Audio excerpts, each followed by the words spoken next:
سورۃ بقرہ آیت نمبر 16۔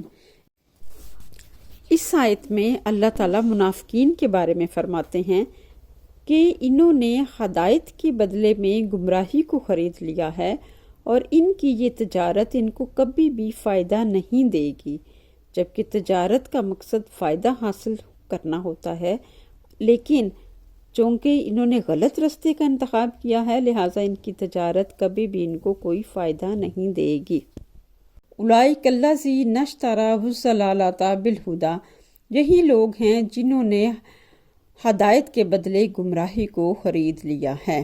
فما پس نہیں ربحت فائدہ دے گی تجارت ہم ان کی، فما ربحت تجارتہم پس ان کی تجارت ان کو کوئی فائدہ نہیں دے گی، وما اور نہ ہی کانو ہیں یہ مہتدین ہدایت پانے والے، وما کانو مہتدین اور یہ لوگ ہدایت پانے والے نہیں ہیں۔ اس آیت میں اللہ تعالیٰ منافقین کے بارے میں ذکر کرتے ہیں کہ ان لوگوں نے ہدایت کے بدلے میں گمراہی کو خرید لیا ہے اور یہ ہدایت نہیں پائیں گے۔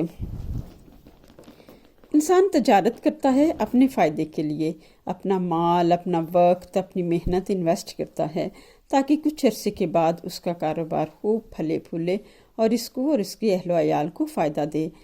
اگر وہ کسی ایسے بزنس کا انتخاب کرتا ہے جس کی فیوچر میں مارکیٹ ویلیو نہیں ہے تو وہ تجارت اس کو فائدہ نہ دے گی۔ ایسے جیسے آج کل جہاز سے بھی زیادہ تیز رفتار سورس آف ٹرانسپورٹ کو انوینٹ کرنے کی کوشش کی جا رہی ہے۔ اگر آپ تانگا بنا لیتے ہیں اور سمجھتے ہیں کہ 20 سال کے بعد اس کی ویلیو ان ٹرانسپورٹ کیا ہوگی، ذرا غور کریں۔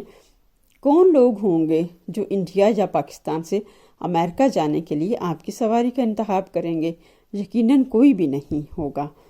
اگر کوئی شخص اپنی زمین پر کچھ پھل پھول اگاتا ہے اور اس پر محنت کرتا ہے، پھر کچھ عرصے کے بعد وہ اس کی زمین ایک باغ کی شکل اختیار کر جاتی ہے، تو وہ جو محنت اس نے کی اس کو اس کا پھل مل جاتا ہے اور اس کو اپنی محنت کی جو تکلیف ہے وہ ختم ہو جاتی ہے اس کی اور وہ خوش ہو جاتا ہے۔ لیکن اگر کوئی شخص اپنی زمین پر ایسے پودے لگائے جس کا بیج کڑوا ہو یا وہ اکھ کے پودے ہوں یا کانٹے دار جھاڑیاں ہوں، تو کچھ عرصے کے بعد اس کی زمین جو پودے اور پھل پیدا کرے گی وہ اس کے لیے فائدہ مند نہیں ہوں گے۔ اگر آپ ایک بیج لگاتے ہیں اکھ کا تو وہ کبھی بھی آم یا کیلا نہیں بنے گا۔ اکھ ایک کڑوے پودے کا نام ہے۔ بالکل اسی طرح سے منافقین نے بھی گمراہی اور غلط راستے کا انتخاب کر کے گھاٹے کا سودا کیا، اور یہ لوگ ہدایت پانے والے نہیں ہیں۔ ہدایت پانے والے لوگوں کو ان کے مال، وقت اور محنت کا صلہ جنت میں بڑے بڑے محلات کی صورت میں ملے گا، جس کے اندر چاروں طرف باغات ہوں گے، قسم قسم کے میوے اور پھل ہوں گے، جن کے نیچے دودھ اور شہد کی نہریں بہتی ہوں گی۔ جس چیز کی وہ تمنا کریں گے حاضر ہو جائے گی، نہ انہیں کوئی غم ہوگا، نہ دکھ، نہ پریشانی، خوشیاں، اطمینان اور سکون ہوگا۔ جبکہ دوسری طرف گمراہ لوگوں کے لیے دہکتی آگ ہوگی جس کا ایندھن انسان اور پتھر ہوں گے اور وہ اس میں ہمیشہ رہیں گے۔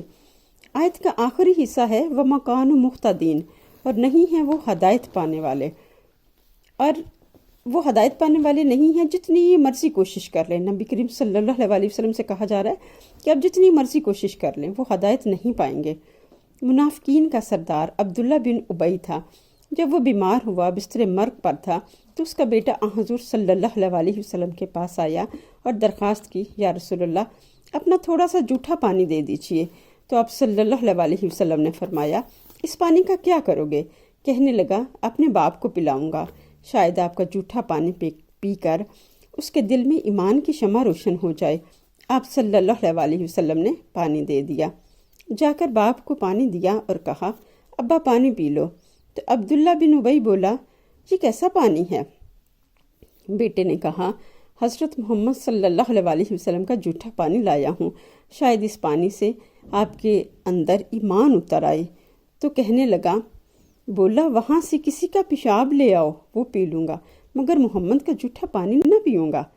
جب انسان موت کو سامنے دیکھتا ہے تو بڑے سے بڑا گنہگار بھی توبہ کرنے لگتا ہے، موت اور بعد از موت کی زندگی کے خوف سے خوفزدہ ہو جاتا ہے، مگر یہ منافقین سامنے کھڑی موت کو دیکھتے ہوئے بھی تابع نہیں ہوتے۔ عبداللہ بن ابی کا بیٹا آپ صلی اللہ علیہ وسلم کے پاس آیا اور اجازت طلب کی اور کہنے لگا، یا رسول اللہ، اگر آپ اجازت دیں تو میں اپنے منافق باپ کا سر اڑا دوں۔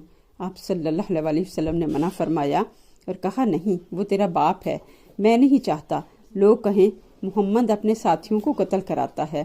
جب وہ فوت ہوا تو اس کے بیٹے آپ صلی اللہ علیہ وسلم کی خدمت میں حاضر ہوئے اور کہنے لگے، یا رسول اللہ، کیا آپ صلی اللہ علیہ وسلم ہمارے باپ کا جنازہ پڑھائیں گے؟ تو آپ صلی اللہ علیہ وسلم نے فرمایا، ہاں پڑھاؤں گا۔ پھر بولے، کفن دیں گے؟ تو آپ نے فرمایا، ہاں دوں گا۔ پھر بولے، کیا آپ صلی اللہ علیہ وسلم ہمارے باپ کو اپنا کرتا دیں گے؟ فرمایا، ہاں دوں گا۔ تو کہنے لگے، شاید آپ کا کرتا پہن کر ہی اس کی بخشش ہو جائے۔ جب آپ صلی اللہ علیہ وسلم اس کا جنازہ پڑھانے لگے تو حضرت عمر فاروق رضی اللہ تعالیٰ عنہ تشریف لائے اور کہنے لگے، یا رسول اللہ، آپ کس کا جنازہ پڑھا رہے ہیں؟ تو آپ صلی اللہ علیہ وسلم بولے، مجھے بتاؤ گے کہ یہ کون ہے؟ مجھے اللہ نے فرمایا ہے، اے محمد، تو اس کا جنازہ پڑھائے یا نہ پڑھائے، میں اس کو نہیں بخشوں گا۔ میں اس کا جنازہ پڑھانے جا رہا ہوں، شاید اس کی بخشش ہو جائے۔ اللہ عز و جل نے اپنا فیصلہ سنا دیا۔